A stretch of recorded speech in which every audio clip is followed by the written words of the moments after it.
price is way too high. He need to cut it. You hear it's good, Angel? Yeah. Sounds good. Not too loud. Alrighty. Right. So, this is 11:02. Oh, fuck.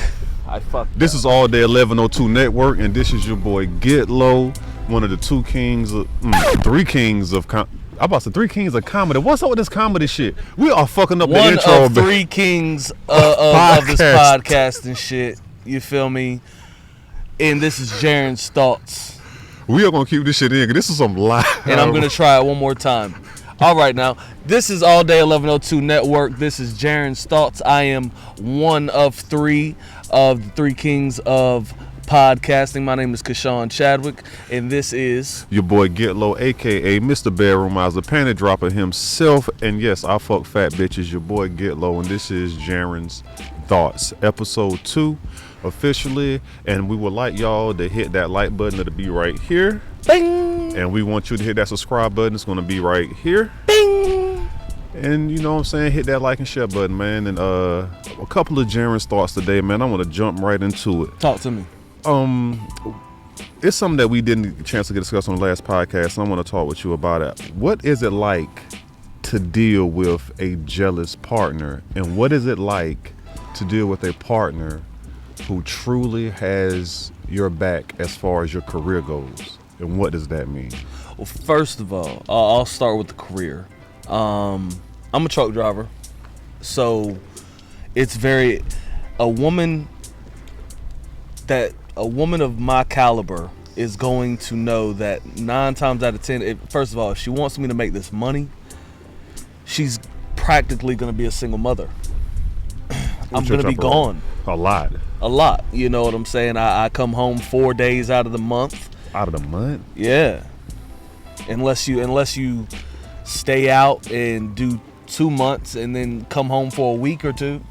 So now I'm ignorant to the trucker's life.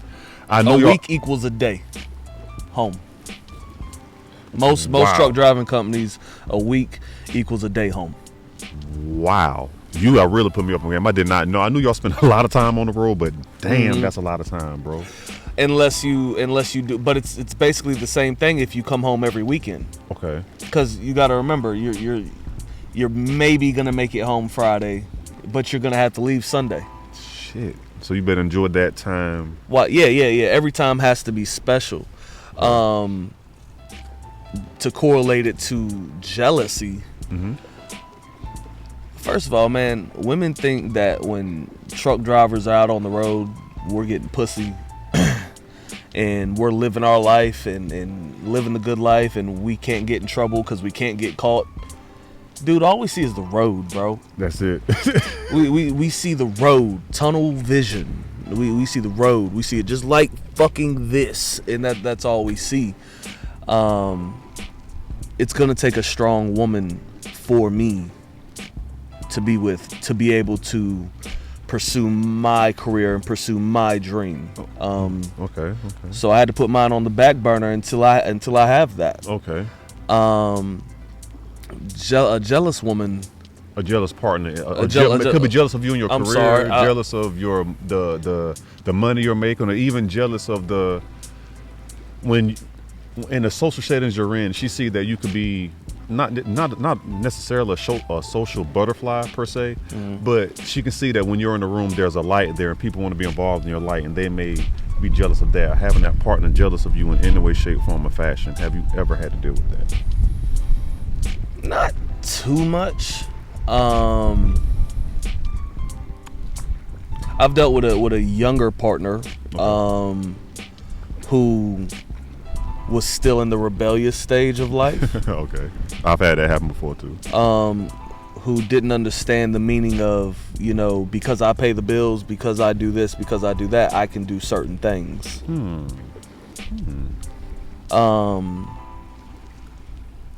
And when you're at that age, you think the world is your oyster, and motherfucker, it's not. It's not. It's really just a playground right now. Yeah, it's you're not. really just on the monkey bars right now. You ain't hit the slides and the swings yet. Yeah, but I don't think I've approached anybody who was quote unquote jealous I didn't realize that this partner was jealous of my career until after we were over, and I started to. This was in the beginning stages of me podcasting when I first started putting my toe in, and I noticed that I was getting a lot of positive feedback from the beginning stages, and I knew that this partner, my ex-partner at the time, she said something to me along the lines of, "Nigga, you should," basically she called me a socialite, but she did it in a way that was real demeaning and disrespectful, like trying to basically like, "Nigga, who was you to say you a socialite?" And I'm like, "Bitch, you called me a socialite?" And that's when I realized it came out of left field in a conversation. I was like, you know what, for her to just make that statement about something we're not even talking about, and to even try to call me that, lets me know that you're jealous, probably not because of the fact that I am doing that, that I'm getting the success, or you're probably just jealous of the fact that I did what I said I was going to do. You get what I'm saying? Yeah, because a lot of people can't execute. Yeah, and I guess given the fact that I didn't have X, Y, and Z that she thought I was supposed to have, I wasn't able to achieve my dream and my goal. And the fact that I was able to do it, and for her to say that in the way that she said it, because like, you know when you argue with somebody and they say something, but you know they're saying it in a way that's not positive. It's nasty nice. Yeah, exactly. Because I knew you meant nothing but disrespect by saying it, because you said it in a disrespectful way, and your comment was disrespectful, and you let it be known it was fucked up how you were saying it. So I was like, okay, she's actually not necessarily say jealous of me, but that's when I realized that you can have somebody jealous of you, not even be with you, or a partner of yours, and they're just jealous because you are succeeding. And that was real different to me, and it opened my eyes to say, like, if that's on this end of the spectrum, what's on the other end? And it's when the partner really respects your career and respects your path and actually tries to back you with it. And I'm fortunate enough right now to say that I have someone that actually has done things with this career path that I'm on now, and it's like, damn, she really respects what I'm doing. She backs what I'm doing, and it makes me go harder. It made me sharpen my blades, like, okay, I need to rework this strategy because this team ain't working. I need to rework this because this producer ain't working. I need to, and the whole time she at my back like, babe, you too good just not to be doing nothing. You see these cats over here, they doing this. You see these cats over here doing that. Maybe you need to shake and move and do this and do that, and maybe your shit will come out this way. And that shit was like, damn, so this is what it's like. This is what the Marcus Garveys and the Malcolm X's, this is what Betty Shabazz did for Malcolm. You feel what I'm saying? And that shit that's amazing to have. And have you had that? I personally have never had that. Wow. I've never had. It's coming. Hey, in the name of Tell it, sing it, tell it. I've never had anybody completely respect the fact that, man, if you want me to make, you got to pick one. You got to pick one. If you want me to be home, you got to understand that I'm not going to be making that much money. I'm going to be, you know what I'm saying, working this type of job, and we're going to be living this type of lifestyle in this type of house. Mm-hmm. And until we get to this, it has to be this type of hustle. Correct. You know what I'm saying? If you want bigger than that, if you want Chanel bags, I can do Chanel bags. But I'm never going to be home. Never. And if I'm not going to be home, then that means the attention span that you have is going to be diminished. And then there's something else I want to talk about, the opposite side of that coin. I do believe that idle time for a woman is the devil. Oh my God. That's the worst. Because when a woman gets idle time and she don't feel like there's attention being shown to her, she's going to go out there and seek attention somehow, some way, from something. It's just a matter of time. So that's the other part about having that woman or that person or that partner, even if it's females, if you have a man that's got your back. See, we can have idle time. Just get that nigga a PlayStation or Xbox and put him in the house, and he ain't going nowhere. He's good. we ain't going nowhere. Like, for real. So, but for women and for men, I think it's a hard thing to do, is to find that woman that can understand that on this type of grind, on this type of hustle that I'm on, it's not going to be a lot of time for you. It's going to be a lot of time for this.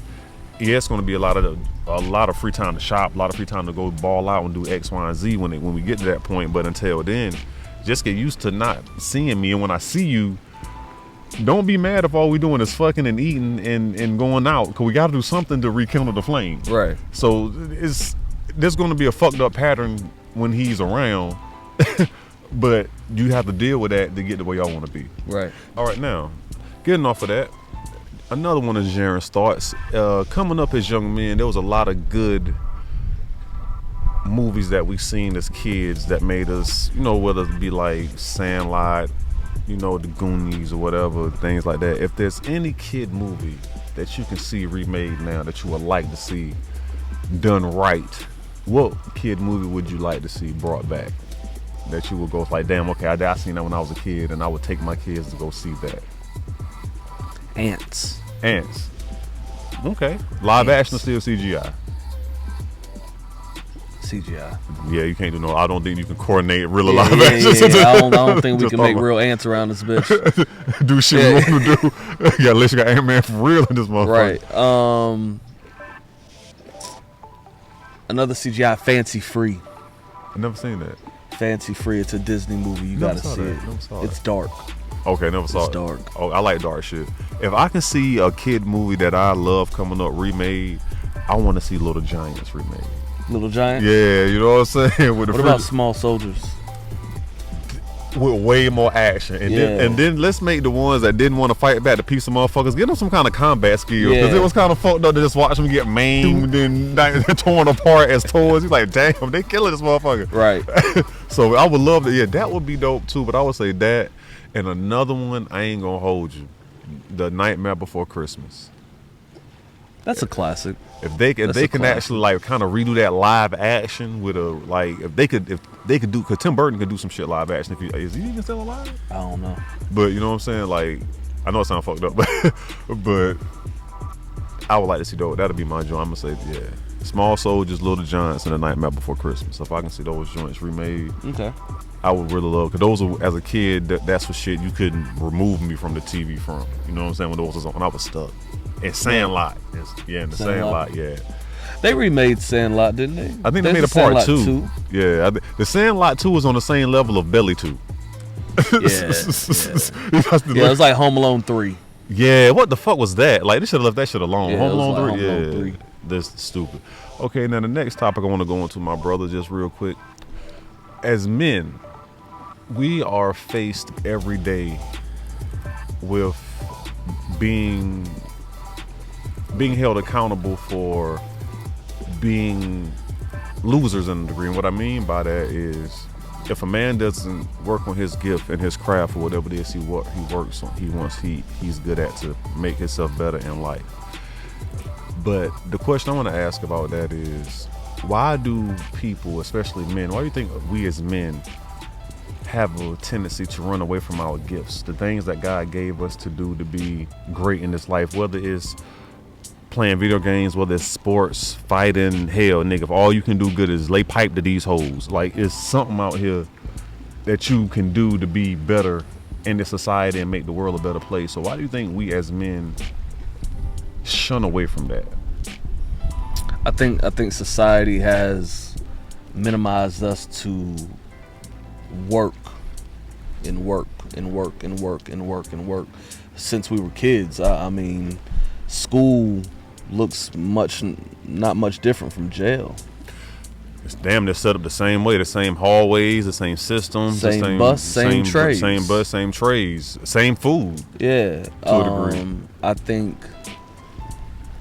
think we were just born into the society that's gonna make us do this one thing, and they don't teach us to be rebels and to chase our dreams. Mm-hmm. A lot of people don't know, but billionaires and the millionaires, most of them are high school dropouts. Exactly. College dropouts. They are dropouts, and that's the truth. The top 1% are 90% of the 1%. Yeah. Are dropouts. That's crazy. And that goes to show you it's all about who you know. And not what you know. I think a lot of the fathers, like a lot of fathers and mothers of good money and come from wealth, they'll put their kid through college to say, hey, make sure you meet the Obamas. Make sure you meet the Jacksons. True. Not really to go to school, but build this connection. Meet the Trumps, meet the Rockefellers, Yeah. meet the Mick whatevers, the yeah, I feel you. And You know, but we're not taught that. I think, and I know I'm kind of segueing on to something else, but I think us black people that keep your circle small has really punished us. It's fucked us. Yes. Because, dude, life is nothing but connections. Say that then. That's all it is. Life is nothing but relationships. And if you don't believe what he's saying is true, this man wouldn't be connected if it wasn't for networking and making connections. Correct. You know, if it wasn't for me seeing Day doing what he's doing and me reaching out, hey man, I'm kind of doing the same thing. I like what you're doing. How can we evolve? Exactly. And then seeing what he's doing, watching his lives when he was on just Facebook Live, going from there to, hey man, I like what you're talking. I believe you can bring a lot of controversy to our pod and bringing that together. I believe that a lot of people needs to know what Jarrins thinking, because he says things that the modern man won't say, but they're thinking. So I believe that there's room for a place. There's room in space for people like Jarrins in my life. And there's definitely room and space for guys like you. I'm sorry to cut you off. Oh, My apologies to cut you off. For you and Day in my life, because like you said, I saw the way Day was moving. I saw the way you was moving on Velia Kyle, and I was like, man, these cats is moving like I want them to move, and they moving like how I want to move. But my position right now, I got to network over here and network over there and do this and do that. But I know if I'm watching them, hopefully they watching me. And if they watching me, I know I can eventually reach out and, connect with them. And if we have like minds, then it's going to work out. But if not, it's not. And needless to say, we here now. You know what I'm saying? The three kings of podcasting are hooked up, and now the kingdom that is podcasting is ours, motherfucker. So all you got to do is watch the throne. Yeah, that's it. Let's watch it. And one thing I want to say, I'm sorry. You're good. About why I think black men, as men, we don't, especially as black men, why we don't focus on our talents, is because we are so expected to hit a home run every time out. The first time out, we got to be successful. The first time out, we got to get the 1 million views. We got to get everybody to buy a clothing line, or we got to get everybody to, view us. And a lot of us aren't in it for the long haul, and we can't, because if we don't succeed now, we feel like failures. Right. You know what I'm saying? I think that's another thing that society has placed on us as men, but especially more so on black men, that if we don't hit a home run now, we did nothing. But what you don't see is when we're in the cage at batting practice, when we're watching the films, when we're, in those dark places where we don't even want to get up and go to practice today. You get what I'm saying? As far as writing the topics, as far as connecting, as far as even talking to people, doing whatever. They don't see those things to get to where the Kevin Samuels, how he got to where he was at, how Joe Rogan got to where he was at, how Vlad got to where he was at, anybody doing their thing. You know what I'm saying? Nobody remembers when Vlad was sitting here in front of loaded guns on Chicken Talk 2. Like, facts. Like, this dude was in the trenches. Like, he was in the mud recording these things. You know what I'm saying? Like, today we're starting with an iPhone 12 Pro Max. Exactly. But sooner or later, it's gonna be a studio. It's gonna be a studio. It's gonna be movies. Gonna be Sony. It's gonna be TV shows. More merch, nigga. When I sit here and say out my mouth from New Bern to Hollywood, I mean that, because I know that's the same drive that I got and the passion that I got. When I say it, I seen it in y'all eyes, right? When y'all was doing it, and that's why I'm happy that I'm here now. And before we close this out, something else I want to talk about real quickly. What can we do? Oh, something I want to talk about. Voting. I'm sorry. I seen a post where it said that a sheriff or somebody in North Carolina just got reelected, and he just made racist comments. We're gonna put his picture right here in the middle so y'all can see this motherfucker. Now, he was elected locally, meaning not in the presidential election. Of course. And for all the people who talk about voting, this is how the game gets y'all. For all your people that think y'all gonna vote for Trump, or y'all gonna vote for Obama or Biden, y'all doing something. You're really doing nothing but playing the game. The real game is when you vote locally. See, allowing this man to be reelected after making open racist remark, especially in this state of North Carolina, because that's where we at. Yeah. That says a lot about how we are still behind the 8 ball and we don't even know it. Because we think just by going to vote for Biden or Obama or voting for Trump or doing whatever is that don't mean shit on the real scale. That don't mean shit on the scale, on the real life scale. If you're going to vote, and this is for all the people that vote and talk about voting, who try to get you to vote, ask them motherfuckers when the last time they voted for alderman. Ask them motherfuckers when the last time they voted for the board of education. Ask them motherfuckers when they voted for the localized sheriffs or the governors or the motherfuckers in your life or District 9 or District 7 or even in your district. Do you even know the number of your district?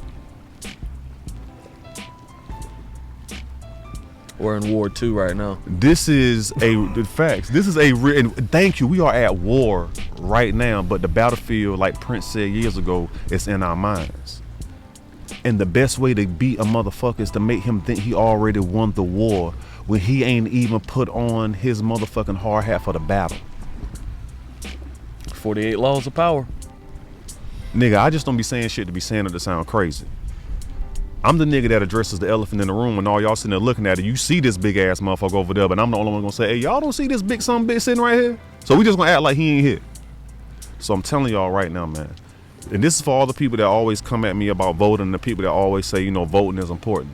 I bet you if you ask some motherfuckers who or what the name of their district is, they couldn't even tell you. And I'm just ending on that. So make sure y'all go out and vote, man. Especially the younger folks. We need to make sure we go out and vote. Vote locally. Understand who your judges are. These are the people that make the laws in your county. Thank you. Fuck the presidential election. Yeah, Fuck it. Don't even give that shit no life. The president really means nothing. Nothing. Make sure you go out, shake hands, kiss babies. Go to these meet and greets for your aldermen, for your sheriff. Thank you. For your governors. Shout out Jamisha Harris. Shout out Victor Taylor for Board of Education. Mm-hmm. Shout out who else we got? Who else? Did we Victor got? Dove win? I don't know if Victor Dove win. I'm not sure, but Chief Toussaint. Yeah, Chief. Shouts out to him because he pulled out a close one. I didn't think he was gonna get it. Yeah, and if you want to get to know more about Chief Summers, a link will be to your top right. Yeah. So it's whichever other fucking but I've done some interviews with him, and I believe he's a pretty solid dude. I seen one, and I ain't gonna hold you, bro. Like I seen an interview with him, and he seems to be a really down to earth man, a man of people, and a man who understands what the 9-to-5er is going through, because he understands that the 9-to-5er is the one that makes this world turn. Yeah, the laborist is the backbone of this community. Yeah. So I mean, and just think about it. Who do you want to call when you call 911? Who do you want to answer? Thank you. Who do you want to knock on your door? These things are important when we go out and vote. So tune in to your Channel 12 news. Tune into your newspapers. Newspapers are still something to look at. Reading, Eddie Griffin said it best. Reading is fun to mental. You dig what I'm saying now? It's fun to your mental. Still read. If what they say about us is, if you want to hide something from a black man, put it in the book. That shit is so true. Because they know that knowledge will change the world. And knowledge will change self. And when it changes self, it would also change the people. I used to get told by motherfuckers in high school, just because I read comic books, nigga, what you reading for? You trying to be white? I heard right. Somebody told me that. Like, this nigga here a nerd, this nigga here, man, this nigga looking at anime, this nigga looking at all this other bullshit, man. You need to be on this hood shit. And like, nigga, it's hood shit right in front of me every day. I don't need to watch it on TV to enjoy it. Right. This shit happen to me in front of me right now. Like, I don't need to just go home and watch Paid in Full or watch Goodfellas. Yeah, I like Goodfellas. Yeah, I love all that shit, but nigga, I'd rather watch Naruto. Oh, and I'm sorry. Let me shout out to Miss Hazel Royal, Pastor Hazel Royal. I'm so sorry that went right over my head. Hazel Royal for alderman. I mean, yes, that was a big one. These are the people that we need in our offices. And I'm happy that for the first time in a long time, it looked like our people actually got out and voted. Yeah, it looked like our people actually got out this time and actually voted locally. I did some canvassing for and Toussaint made a Summers change. in Hazel Royal. Oh, you did? Yeah. Oh, that's what's up, bro. Yeah. That's what's up. So make sure y'all go out and vote, man. Once again, this is All Day 1102 Network. This is Jarrins Thoughts, and thank you for tuning in. Make sure you slap that like button and subscribe button. And y'all have a blessed one. I hope y'all tune in again. We out, man. Peace.